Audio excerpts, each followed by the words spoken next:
Première question à Didier pour Loïc Tanzi d'RMC. À chaque fois que vous avez utilisé votre défense à 3, c'était quasiment face à des adversaires qui eux-mêmes utilisaient la défense à 3. Est-ce que c'est quelque chose d'important pour vous de regarder ce que fait l'adversaire dans ces moments-là? Demain, a priori, l'Espagne devrait commencer à 4. Est-ce que ça change quelque chose dans votre préparation? Demandez-moi si on va jouer comme ça demain, c'est plus simple, plutôt que de passer par des sentiers battus. C'est pas vraiment ce que je voulais demander, Ouais, c'est plutôt la réflexion non, que vous avez mais pour en arriver là. oui, réfléchir, oui. Je continue de réfléchir, mais évidemment, tout est possible, c'est possible, avec des avantages et des inconvénients, bien évidemment, de par, sur le papier, l'opposition de différents systèmes. Nous aussi, on a eu, ça nous est arrivé, avec un système à 4, à être confronté à une défense qui est plus à 5-4-3. Après, voilà, et c'est entre le pour et le contre, les avantages et les désavantages par rapport au système que va jouer l'Espagne. Qui joueront à 4 derrière, ça c'est sûr. Après, ils ont une animation qui est plutôt classique, même si sur ce dernier match, elle a été modifiée, puisqu'ils étaient plus dans un 4-4-2 en losange. Est-ce que c'est par rapport au système des Italiens? Peut-être, mais ça fait partie de la réflexion. Possible, oui, tout est possible. Mais il y a d'autres options aussi, bien évidemment. Jérémy Talbot de l'AFP.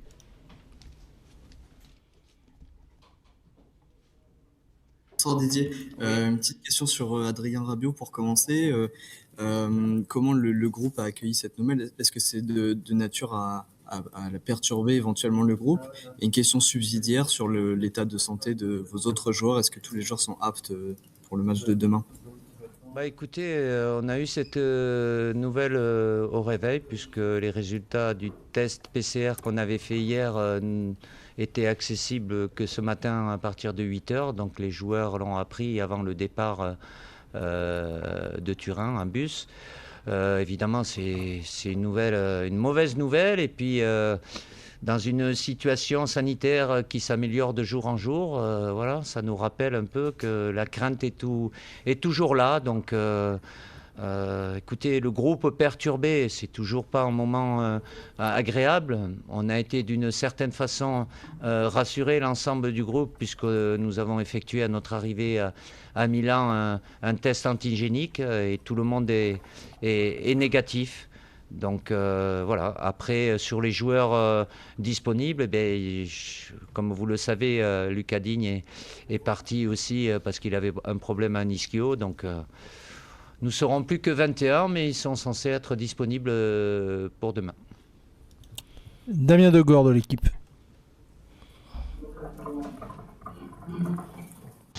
Je vais te demander quels sont les avantages de jouer avec une défense à 3 face à l'Espagne. L'avantage, après tout dépend comment on positionne les joueurs, c'est surtout, c'est pas forcément derrière, c'est plus sur le fait d'avoir mon triangle offensif toujours présent dans l'axe et qui est une menace pour la défense centrale adverse. Mais ce qui est à 3 peut, en phase défensive, comme ça a été le cas aussi certaines fois contre les Belges, se retrouver plus à 5, donc d'occuper mieux la largeur et d'avoir une présence supplémentaire dans l'axe. Même si dans les désavantages, puisqu'on est dans les avantages, évidemment avec une équipe qui joue dans le système de l'Espagne, les couloirs sont mieux occupés puisqu'il y a des doublettes. Donc forcément, c'est là où c'est plus compliqué.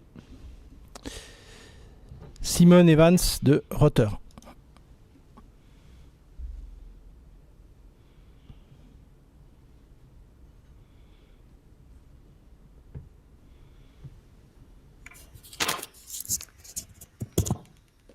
Hi.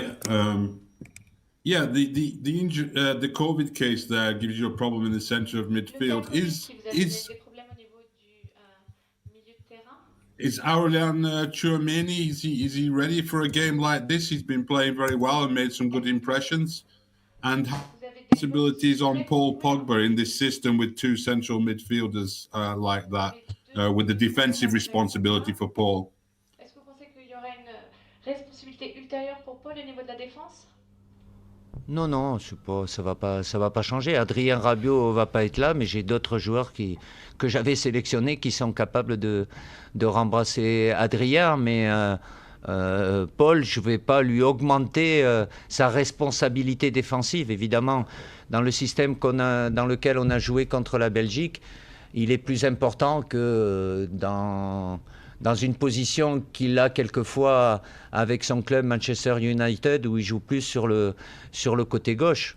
Mais Paul est un milieu de terrain complet, qui a la capacité, évidemment, offensivement à faire des différences, mais il est capable aussi d'être performant à la récupération. Miguel Angel Lara de Marca. Et demain, il y a un joueur espagnol qui peut jouer en finale avec 17 ans, Oui. Gavi. Je j'ai voudrais vu ça. savoir qu'est-ce que pensez-vous à cet âge. Et c'est avec 17 ans, on peut penser à devenir champion du monde et champion d'Europe. Merci. Écoutez, c'est merveilleux pour lui. Il y a des joueurs qui arrivent très très tôt, mais forcément, c'est des joueurs qui ont une qualité supérieure. Il a joué cette demi-finale face à l'Italie avec beaucoup de personnalité. Moi, j'ai pas de souci avec ça. À partir du moment où il y a la qualité, je regarde pas la carte d'identité et la date de naissance. Certainement, c'est lié peut-être à l'absence de d'autres joueurs à ce poste-là dans l'équipe espagnole, même s'il y a des joueurs expérimentés qui pouvaient jouer aussi. C'est le choix de Luis Enrique, tant mieux pour lui. Voilà, il est au début, je crois qu'il a que 7 matchs avec le Barça, donc en Liga. Mais c'est censé être les prémices d'une très longue et belle carrière pour lui. Antoine Maignan de l'AFP.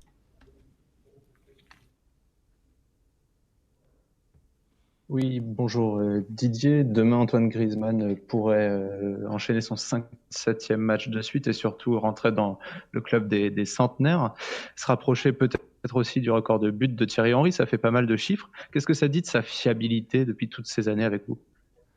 La longévité, et puis c'est pas que de jouer des matchs, parce qu'il est dans un secteur offensif.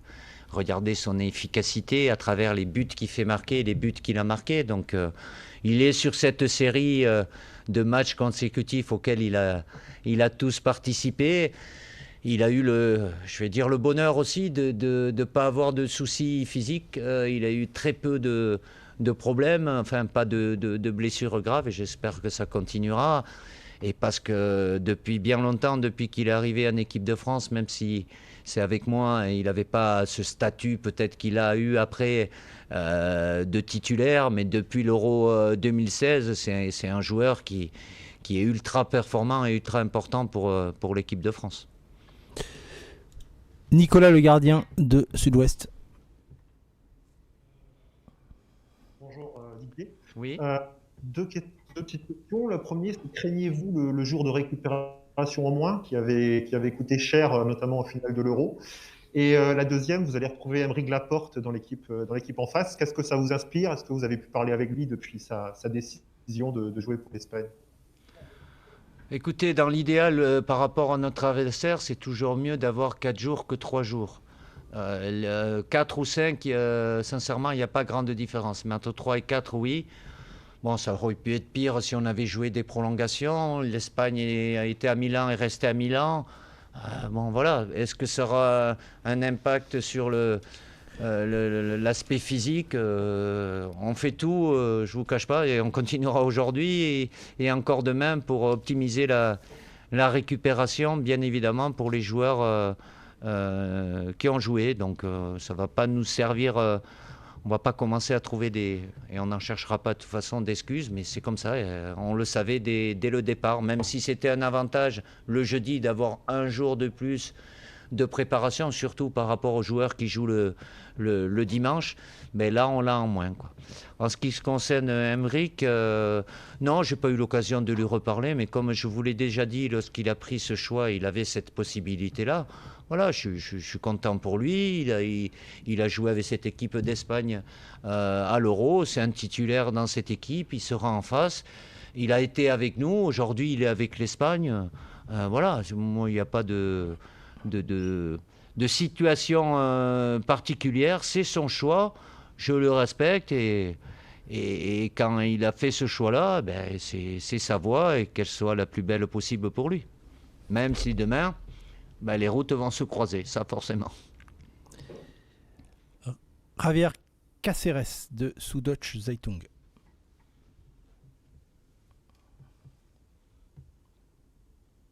Oui, Monsieur Deschamps, quelles ont été les difficultés que vous avez rencontrées en tant qu'entraîneur lors du passage d'une défense à 4 à une défense de 5?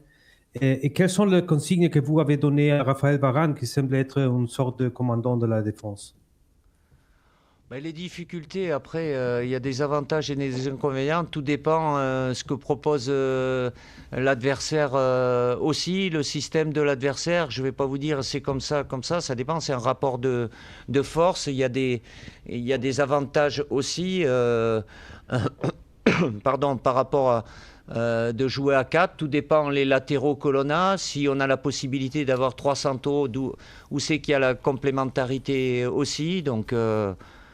je ne vais pas vous donner plus de détails parce que forcément, ça dépend de l'opposition que l'on a en face. En ce qui concerne Raphaël, oui, dans une défense à 3, sa meilleure position, c'est dans l'axe.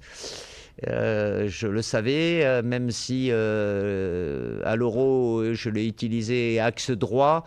Mais la position la meilleure pour lui, je pense qu'avec le Real Madrid aussi, il a eu à y jouer. De souvenirs, je pense que c'était Ramos qui était plus dans l'axe. Il est capable de le faire, mais la situation, la position où il se trouve le mieux dans les 3 défenseurs, c'est dans l'axe parce qu'il a l'expérience et puis parce que, oui, c'est lui qui... C'est plus facile de guider les autres en étant dans cette position centrale. On va prendre encore les 3 questions, les 3 dernières. Vincent Duluc de l'équipe, Denis Ménétrier de France Info Sport et Philippe Sansfourche de RTL. On commence avec Vincent Duluc de l'équipe.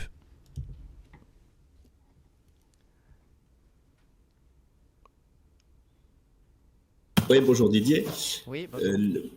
On sait qu'après une période difficile, cette victoire fait du bien. Dans quelle mesure tu as senti une modification de l'atmosphère ou un allègement après la joie de la victoire? Est-ce que ces jours-ci, tu sens que quelque chose a changé, a tourné un petit peu? Alors, en toute sincérité, je ne peux pas te répondre parce que je suis en interne et même si vous avez peut-être du mal à me croire, je suis complètement... en immersion et je ne sais pas et je ne veux pas savoir... Je parle en interne, Didier, je parlais en interne. La meilleure vitamine, oui, évidemment que je ne vais pas vous cacher que le soir, il y avait beaucoup de bonheur, de joie et le lendemain, ben, c'est plus léger. La meilleure vitamine au niveau, et quand on est l'équipe de France et qu'il y a une attente qui est importante de par ce qu'on a fait avec ce titre mondial, ben oui, les lendemains sont plus heureux, plus légers si on veut, et ça donne de la confiance, même si on n'a pas tout bien fait, mais au-delà de la qualité qui est présente dans cette équipe de France individuellement, s'il y avait besoin encore une fois, et ça a été souvent le cas, elle a prouvé aussi une force mentale pour renverser une situation comme les joueurs ont été capables de le faire face à cette équipe belge. Ben, ça veut dire qu'au-delà des qualités, il y a aussi un état d'esprit et un mental qui est fort. Donc on le prend, bien évidemment. La victoire est toujours la bienvenue quand c'est face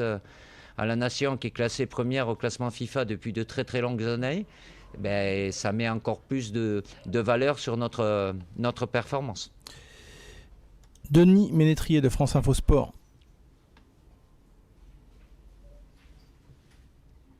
Oui, est-ce que vous pensez que le pressing très intense qu'on a vu en deuxième mi-temps face à la Belgique et qui a été très efficace, qui a fait déjouer les Belges, est-ce qu'il peut être justement efficace face à la qualité technique des Espagnols? Et question subsidiaire, est-ce qu'il est aujourd'hui possible de priver le ballon, de priver cette équipe du ballon? Alors, je vais vous répondre dans la deuxième d'abord. La privée, non. Ça, c'est impossible. Lutter avec elle, c'est déjà difficile parce qu'en général, et quasi à chaque match contre n'importe quelle équipe, parce que c'est son ADN, elle a une possession de balle qui est supérieure à l'adversaire. Le pressing, il peut être fait, bien évidemment, pas n'importe comment. Et surtout parce qu'ils ont cette capacité individuelle et collective, même en étant sous pression, de pouvoir bien sortir. Mais ils n'ont pas que cette qualité-là, parce que si vous regardez bien le match contre l'Italie, ils ont aussi été très très performants dans leur pressing offensif, dès la perte du ballon. Donc oui, en sachant que forcément, quand on court derrière le ballon, l'équipe qui court derrière le ballon, qui ne l'a pas, laisse des énergies. Alors la récupérer, c'est bien l'utiliser, mais ce n'est pas renoncer à la laisser à l'équipe d'Espagne.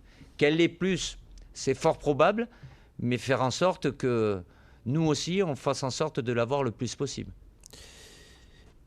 Et on va terminer avec Philippe Sansfourche de RTL.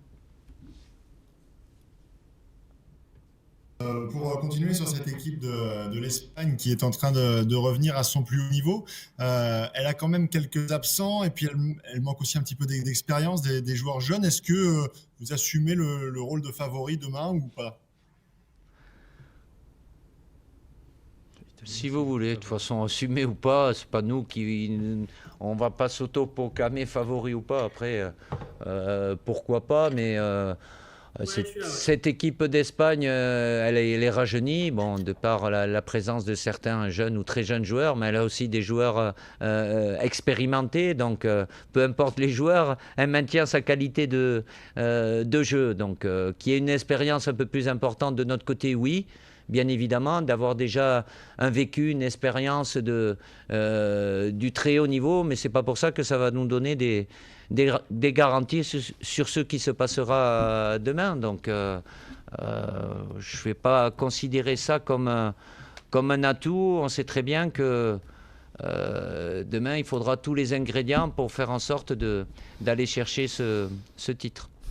Merci Didier, merci à toutes et à tous. L'entraînement est ouvert le premier quart d'heure à partir de 18h30. À tout de suite.